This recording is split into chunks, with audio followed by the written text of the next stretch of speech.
বিয়ের সিজন চলছে তো তাই ভাবলাম নিজের বিয়ের কয়েকটা ক্লিপ একটুখানি রিশেয়ার করি। এই ভিডিওটা আমি ডেডিকেট করছি আমার বান্ধবীদেরকে, আমার বোনদেরকে, আমার স্টুডেন্টদেরকে, মানে বলতে গেলে আমার গার্লস গ্যাংটাকে।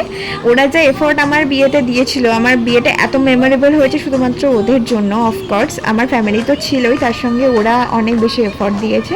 মানে হয়তো প্ল্যানিং আমার, গানগুলো আমি সিলেক্ট করেছি, নাচ আমি তুলিয়েছি, বাট ওরা যে টাইমটা দিয়েছে, যা এফোর্ট দিয়েছে, যা এনার্জি দিয়েছে, হয়তো নিজের বাড়ির লোকের অনুষ্ঠান ছাড়া এরকম মানে বন্ধুবান্ধবরা করে বলে আমার জানা নেই। বাট সত্যি ওরা ভীষণ আনন্দও করেছে আর আমাকে অনেক বেশি আনন্দ দিয়েছে। তারপরে আমার ভাইরা তো রয়েছে, আমার ফ্যামিলি তো রয়েইছে, তো মনে হলো যে একটুখানি রিশেয়ার করি, তো করলাম। এটা হচ্ছে আমার সঙ্গীতের রাতের মানে অনুষ্ঠানটা অ্যাকচুয়ালি। সবাই নাচ করেছিল, আমরা সবাই নাচ করেছিলাম, আনন্দ করেছিলাম, খাওয়া দাওয়া করেছিলাম। আর এই আর কি, দেখো কে কীরকম নাচ করেছে। আমার মানে এখন তো মোটামুটি 90% সবাই নিজের ফ্যামিলি নিয়ে ব্যস্ত, সবাই বিবাহিত, তো সেক্ষেত্রে সবার সঙ্গে অতটা ক্লোজনেস নেই, বাট যোগাযোগ তো অফকোর্স আছে। ইভেন এই যে আমার ভাইগুলোও রয়েছে, ওরাও নাচ করেছে লাস্টের দিকে, দেখবে ওরাও এখন বিবাহিত। আমার তো ভেবেই মানে মনে হয় যেন আমার কত বয়স হয়ে গেছে, তাই মনে হয়। সবার আগে আমার বিয়ে হয়েছিল, তারপরে আস্তে আস্তে আমার সব বন্ধু বান্ধবদের বিয়ে হয়েছে। তো হ্যাঁ, মানে এটা হচ্ছে সঙ্গীতের রাত, ভীষণ আনন্দ করে কেটেছিল। আর সত্যি বলতে আমার মা বাবা আমার সমস্ত শখ, আমার বিয়েতে যা যা ইচ্ছা ছিল যে সঙ্গীত করব, গায়ে হলুদে এরকম অনুষ্ঠান করব, বা বিয়েতে এত এত কিছু করব, এরকম ডেকোরেশন করব, এরকম লাইটিং করব, সমস্ত কিছুই করেছিল আর কি। তো হ্যাঁ, দেখতে থাকো।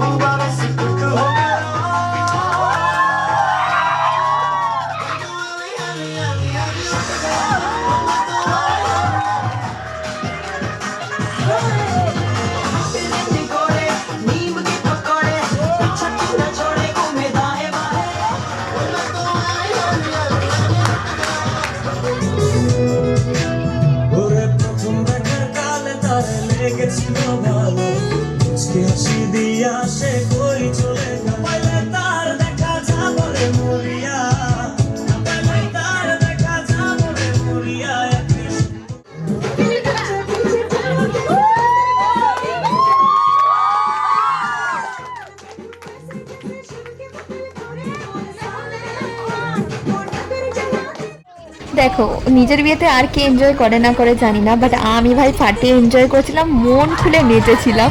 আর এখানে দেখো আমার পুরো ফ্যামিলি, আমার মাসিরা, আমার মামিরা, ও